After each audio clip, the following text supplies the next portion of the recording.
Good morning, everybody. It is Friday morning, and it is time to do my final setup and mount down on this equipment.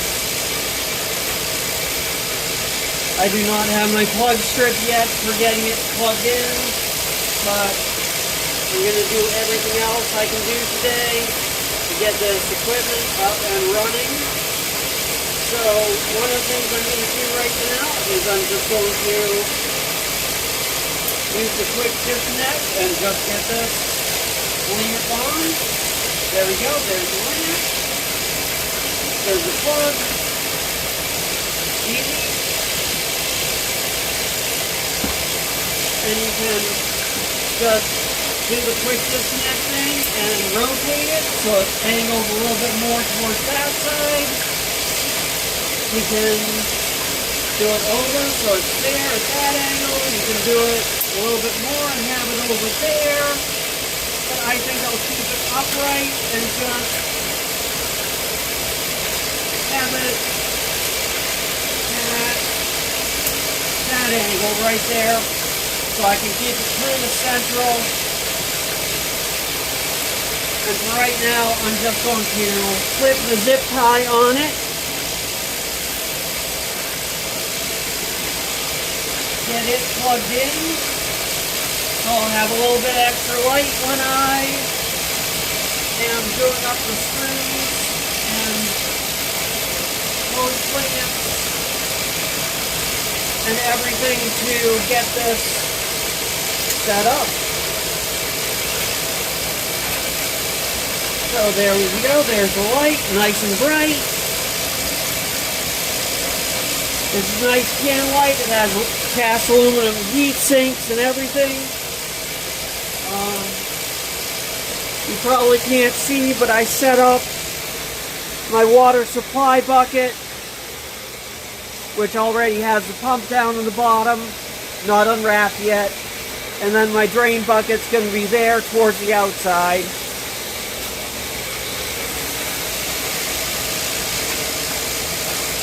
But yeah, looking down into this, you can see there's a cast aluminum heat sink with gills here, and there's a sheet aluminum piece that goes around the bulb that anchors to the cast aluminum heat sink.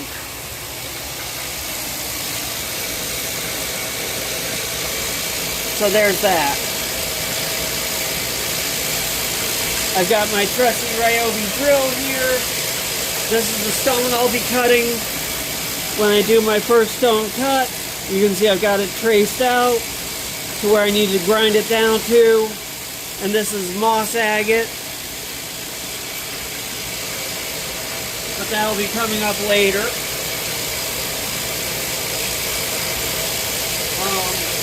So I've got two stainless steel hose clamps. 4 high-grade stainless steel screws, and 2 of these brackets. The brackets go on the side like this and hold it in place on your bench. I'm just going to be drilling a pilot hole for the screws. They're regular Phillips. I know. Phillips or regular, one or the other. They're Phillips.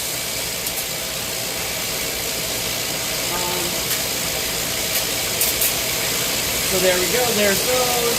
I put 2 on that side, 2 on that side, 1 of the hose clamps on this side, 1 of the hose clamps on that side.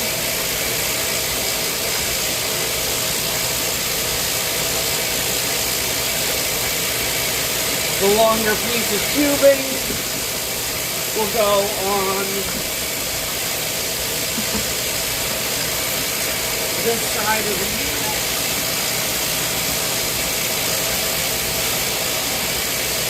After I put the hose clamp on it, over it.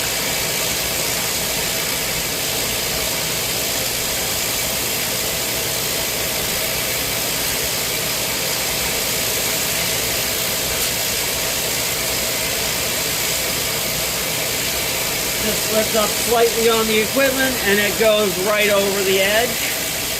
Okay. get my screwdriver out in my drawer here.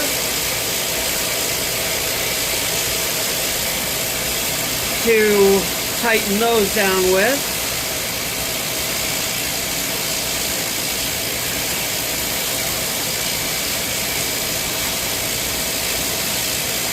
Because it has a proper bit.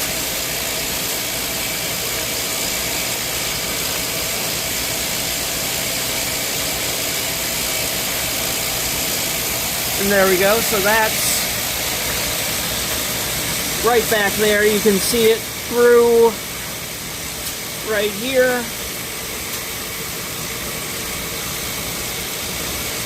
There we go. It's focused now. That's where the hose mount is. So I will just get that. This is a ratcheting screwdriver. I love these things. They almost make things too easy.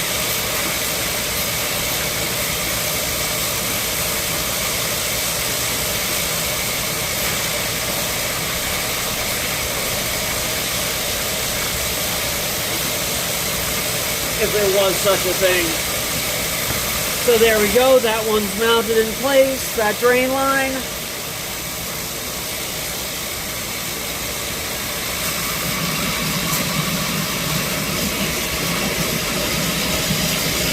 Right back there. So now I'll go around to the other side and I'll mount the other drain line, which is this shorter piece of tubing. Will drain to the same bucket.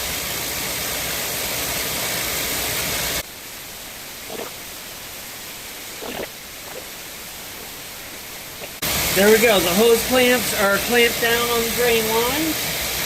They both reach the bucket, and they are at the bottom of the bucket. So that is done. Now I have to select.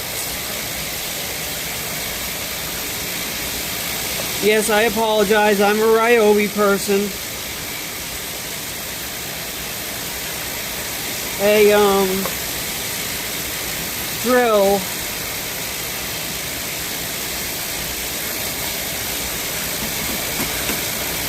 for the center, the root diameter of these screws, which is 1/8 of an inch. So there we go. And get out my driving bit.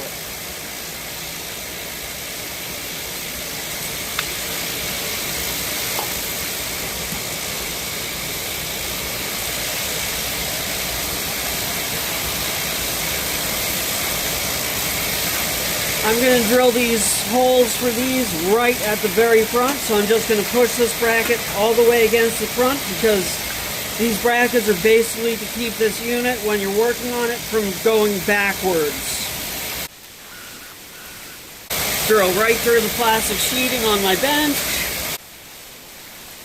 And if I'm lucky, when these go through, they will seal the holes that I just drilled in anyway, so there we go.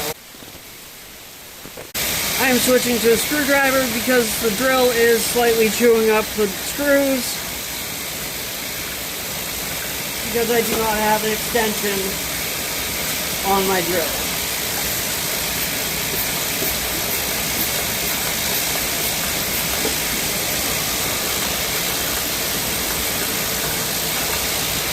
Do watch your knuckles on this corner. It is a little bit sharp, so I am just going to drop back pin and punt, grab the extension from my screwdriver,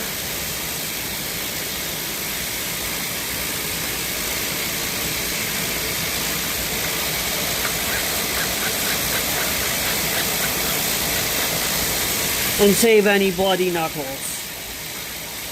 And there we go, that side is mounted down. And now I'll go around and do the other side.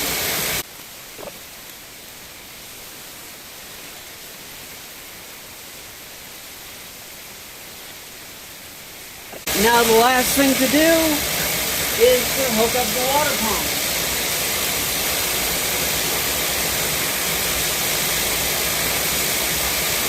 Now here's the water pump.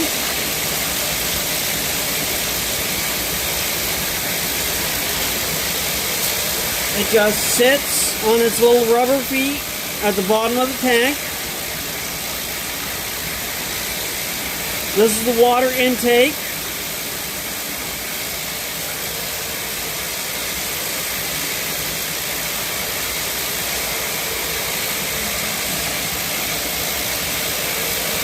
And it has a push secure. Oh, that's not the water intake. That's where you secure the water line to. So the water intake is somewhere else in it.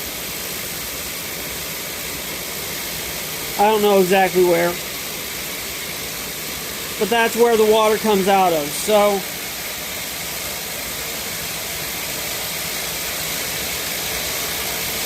it has screw holes or bolt holes, so you can bolt it down to the bottom of the bucket or down to the bottom of something, but I'm not going to bother with that.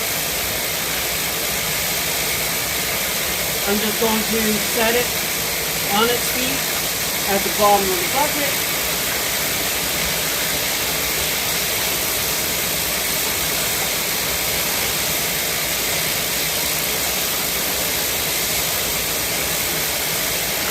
Bring the cord up. Cord's going to go around back and go over towards there. The water hose.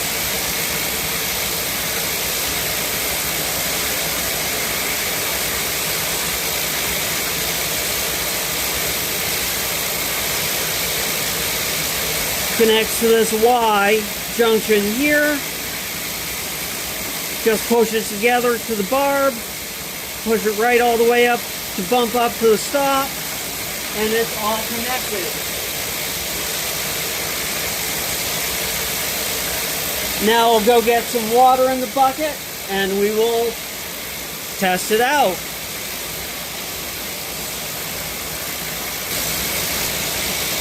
Okay, there we go. Now I am going to get a switch plug for the aquarium pump.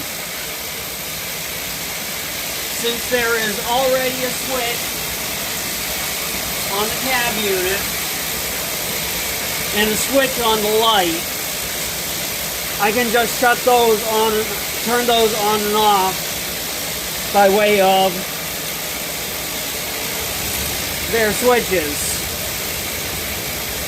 The aquarium pump does not have a switch, so therefore if I just plug it in with everything else in my plug strip, it will stay on 24/7 as long as there's power to that plug strip.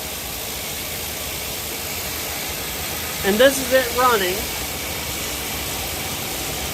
Not much noise. You can see the wheels are spinning.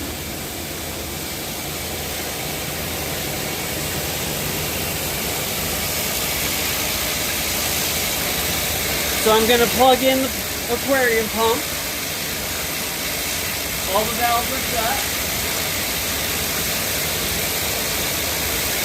It's now running. And let's open valve number 1 and get that primed up. It'll start spitting water here.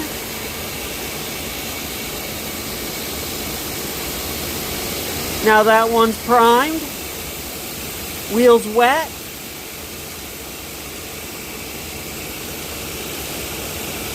Get number 2 primed.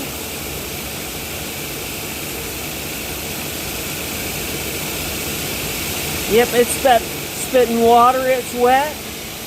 You can see water starting to pool in the bottom. Number 3 is wet. Come to the second side.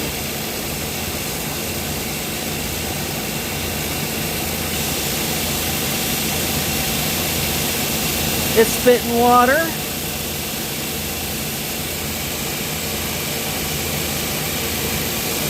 Now that's spitting water.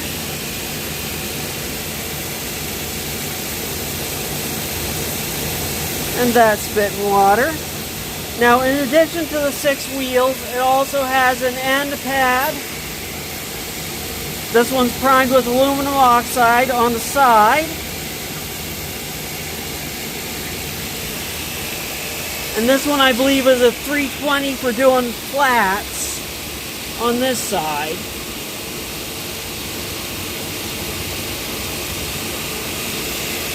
And they all have their own individual valves. It may be a pain in the neck to some to do valves for each and everything, but I kind of like it. So now I'm going to unplug the aquarium pump, turn off the unit, and turn off the light. This has been the setup video for the KNC6 Kingsley North Caber 6.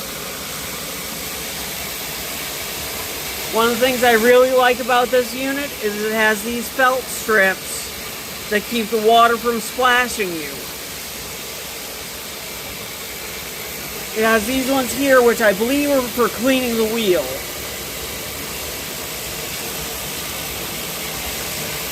And they have them for all the different wheels. And here's that piece in the unboxing video that I didn't know where it went. It just covers up the pulley and the belt. So there we have it. Got a bucket full of water and one for all the water that will drain out the back. 2 ports as needed. I need to get stuff out from underneath these so that they lay flat on the bench and will actually drain. But that will be a project for later. This was just setting up the units. And there we have it. It's all set up, secured down, and ready for my live video later on cutting my first cab, which, as I said, is going to be this beautiful orange, yellowish orange and red moss agate. I'm guessing this is probably from India or Morocco. So, I'll either do that today or tomorrow. I don't know for sure. I'm going to try to schedule it so that people that work can be able to watch it live. So there we have it. My new piece of equipment, all set up, ready to go. And I'm keeping this one, but basically because I have the ability on this to do the polishing on the flat top up to 50,000 using diamond. And that's the primary reason for keeping this system now. So there we have it. Keep on rocking on, my peeps.